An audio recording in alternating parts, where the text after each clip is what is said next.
Well, hey, it's Dr. Taylor. Be sure to like and share this YouTube channel. We're going to talk about the weekend. Well, today's Monday, but over the weekend, it was pretty rough.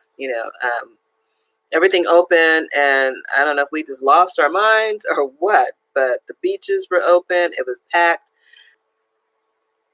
This weekend, hundreds of thousands heading outside for the holiday. From beaches. There's no even one person is wearing a mask. To boardwalks. It's really crowded. It's beautiful out. Packing pools in the Ozarks. I'm happy that a lot of people are out. Maybe dangerous, but we'll see the cases when we see this weekend over. There's two people out the sunroof throwing money. To flooding streets near Daytona Beach. This type of behavior is unacceptable. In Texas, a line of at least 1,300 people waiting to get into this water park Saturday. And in Houston, scenes like this nightclub crammed with partiers, prompting the mayor to promise relations in just 48 hours. And you all Okay, so, just listening to that, it was like, how are we going to overcome this? It was almost like we just don't have a disease out there. We don't have a virus out there. It's COVID-19, and it just doesn't exist, apparently. That's what all of this is representing. People at the beach being crowded, pool parties being crowded. I don't believe the governor opened up so that this can happen. The whole objective of opening up the cities is that we would all adhere to the rules as far as social distancing and ensuring that we were being safe when we went outside, and highly recommending that you wear a mask. I know that some stores require it. Some cities don't require it. Some cities have mandated it, and it just seems as though nobody's leading. And we have to try to obey the rules, because if we don't want to be locked down, then I think the best strategy is to follow the rules. Because if the surge is overwhelming, there may be a decision to lock everything down.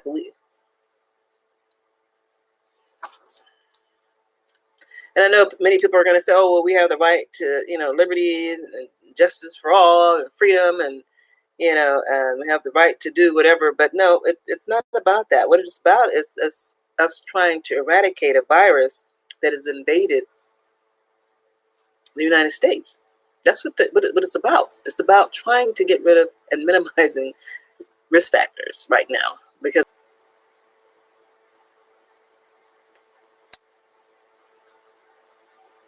although some people may be asymptomatic, it is still putting people at risk.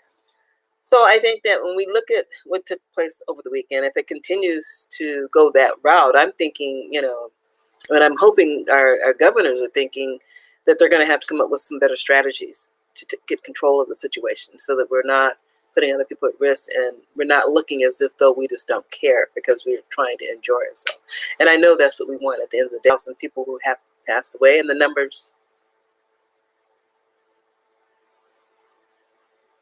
are climbing. They're not going down. They're not minimizing.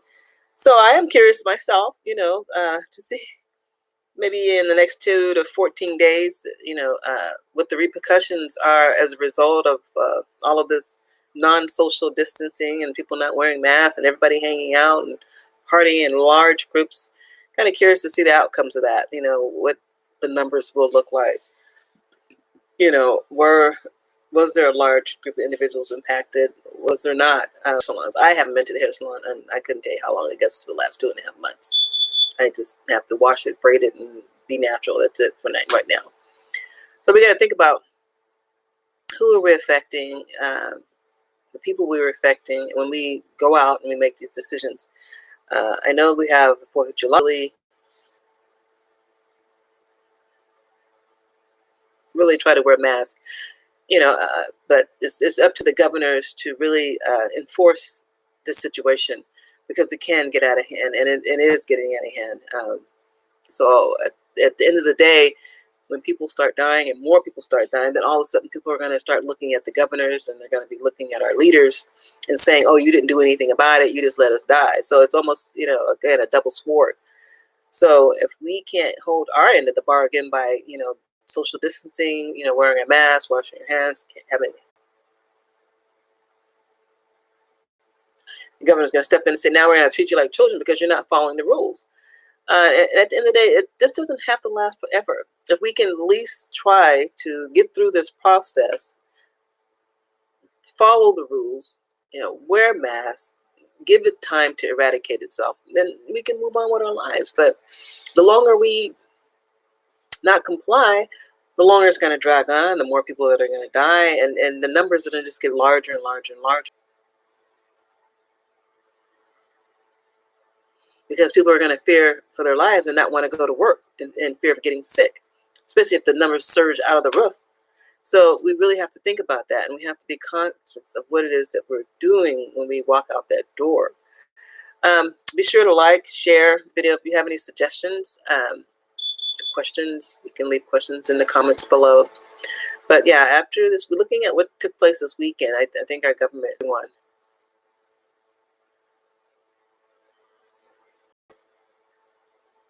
Including those that are not in compliance. Take care.